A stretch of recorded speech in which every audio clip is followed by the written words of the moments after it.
គ្នាvào anh thích nhau ấy បាទសូមជម្រាបសួរបាទពុកម៉ែយាតាបងប្អូនទាំងអស់គ្នាផងដែរបាទវិលមកជួបគ្នាជាបន្តទៀតបាទជាមួយនឹងប្រភេទវីដេអូកំសាន្តក៏ដូចជាការចាប់សត្វផ្សេងៗបាទពី Channel SB Report ផងដែរបាទបងប្អូនកុំភ្លេចជួយ Subscribe Like និង Share Follow នៅ Page SB Report ផងដែរបាទថ្ងៃនេះគឺថានាំអារម្មណ៍លោកអ្នកទៅទស្សនាតកតងនឹងបាទក្មេងៗបាទធ្វើការជីកក្តាមនៅតាមស្រុកស្រែបាទកាលពីម្សិលមិញបាទដោយសារតែ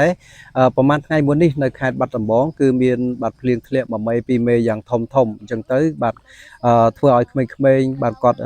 កាន់នៅសម្ភារៈចបជីកក៏ដូចជាកថាំងឬក៏កធុងហ្នឹងទៅបាទនៅតាមស្រុកស្រែបាទគាត់បានទៅធ្វើការជីកនៅក្តាមបាទស្រែគឺថាមានរសជាតិឆ្ងាញ់មែនទែនជាពិសេសគឺបាទនៅដើមរដូវគឺបាទសម្បូរ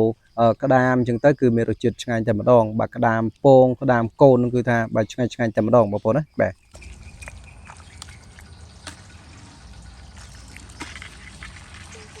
បាទគ្នាគាត់មានត្រឹមតែ2នាក់ទេបងប្អូនណាគឺថាចាប់បានបាទក្នុងមួយស្រែហ្នឹងគឺថាគាត់ជីកបាទនៅក្នុងរុនហ្នឹងគឺថាបានក្តាមរហូតដល់20ក្តាមឯណោះបាទគឺថាបានច្រើនបាទគួរសមមែនទែន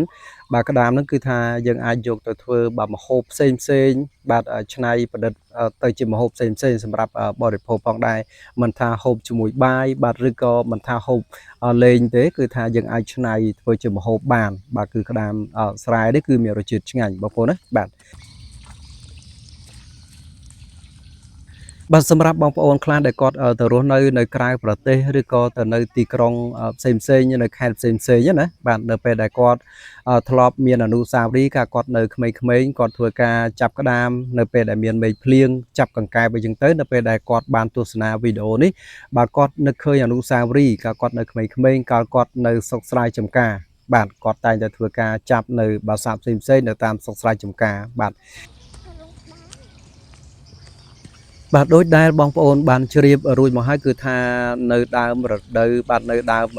បាទខែ5នេះគឺជាបាទរដូវវស្សាគេហៅថាដើមរដូវគឺចាប់ផ្ដើមហើយអញ្ចឹងទៅគឺថាបងប្អូនប្រជាកសិករបាទគាត់នៅពេលដែលធ្វើការបាទមានទឹកភ្លៀងបាទល្មមអាចភ្ជួរហើយគឺគាត់ធ្វើការភ្ជួរបាទនៅស្រែភាគច្រើនគឺគាត់ធ្វើការភ្ជួរហើយបងប្អូនណានៅក្នុងខែ5នេះបាទអញ្ចឹងគឺថាសម្រាប់បងប្អូនប្រជាកសិករខ្លះដែលគាត់ស្រែរបស់គាត់គឺ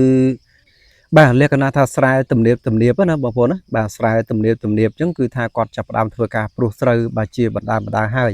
បាទសម្រាប់បងប្អូនស្រែដែលនៅជិតឬក៏ស្រែរៀងទួលគឺមិនតាន់ធ្វើការបាទព្រុះទេបាទអរគុណណាស់បាទជួបគ្នាជាបន្តទៀតផងដែរបាទ